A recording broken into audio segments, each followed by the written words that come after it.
9 number প্ৰশ্নটো দিছে যদি এটা সমান্তৰ প্ৰগতিৰ তৃতীয় আৰু নৱম পদ দুটা ক্ৰমে 4 আৰু বিয়োগ 8 হয় তেন্তে ইয়াৰ কোনটো পদ শূন্য হ'ব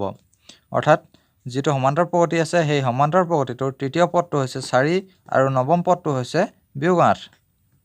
আৰু ইয়াৰে সমান্তৰ প্ৰগতিটোৰ শূন্য পদটো কোন স্থানত আছে আমি নিৰ্ণয় কৰিব লাগে প্ৰশ্নটোৰ মতে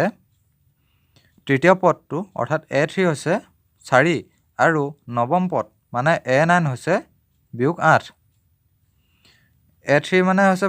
4 গতিকে আমি কেনেদৰে ইয়াক লিখিব পাৰোঁ A3 = 4 গতিকে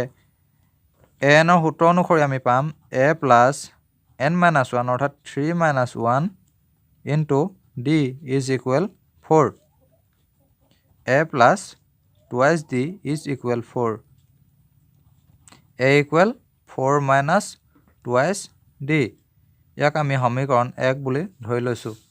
ইয়াৰ পিছতে আৰু আছে a9 = -8 গতিকে ইয়াতো আমি একেধৰণে আমি কৰিবলৈ গ'লে পাম a = -8 - 8d ইয়াক সমীকৰণ 2 ধৰি লৈছোঁ সমীকৰণ 1 আৰু 2ৰ পৰা আমি পাম সমীকৰণ 1 আৰু 2ৰ পৰা সমীকৰণ 1 আৰু 2ৰ পৰা আমি পাম 4 - 2d = -8 - 8d চলক লগা সংখ্যাবিলাক বাওঁহাতে লৈ আনো তেতিয়া থাকি যাব এইফালে -2d + 8d = -8 - 4 8ৰ পৰা 2 গ'লে থাকিলে 6 6d = -a প্লাছ গতিকে দুটা আমি যোগ কৰি দিম যোগ কৰিলে আমি পাম 12 আৰু ডাঙৰটো আগত মাইনাছ গতিকে মাইনাছ পঢ়িলে d = -12 / 6 d = 6 × 2 = 12 - 2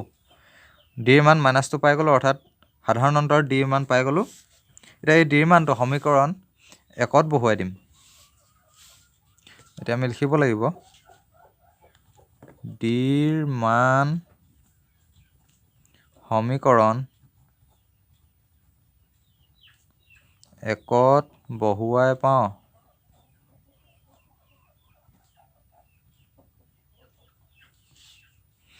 সমীকৰণ 1টো আছিলে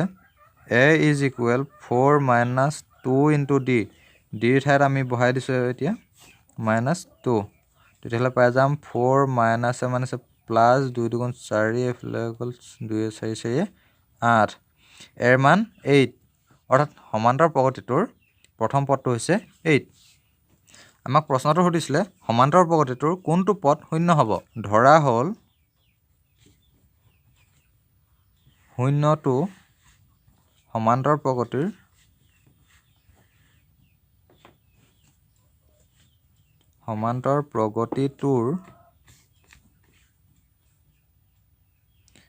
nতম স্থানত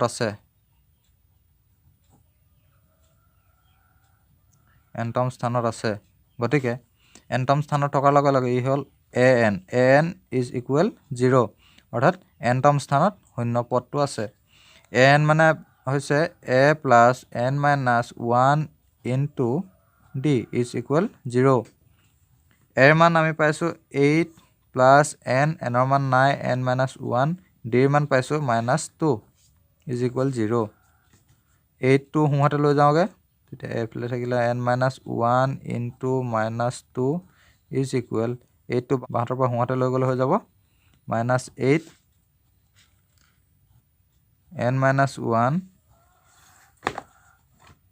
n-1টো বাহঁতে থাকি গ'ল -2টো সোঁহাতে লৈ যাওঁ তেতিয়া হৈ যাব -8 /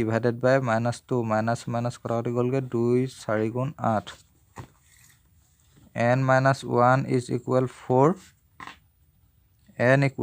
4 + 1 n = 5 অৰ্থাৎ সমান্তৰ প্ৰগতিটোৰ শূন্য পদটো পঞ্চম স্থানত আছে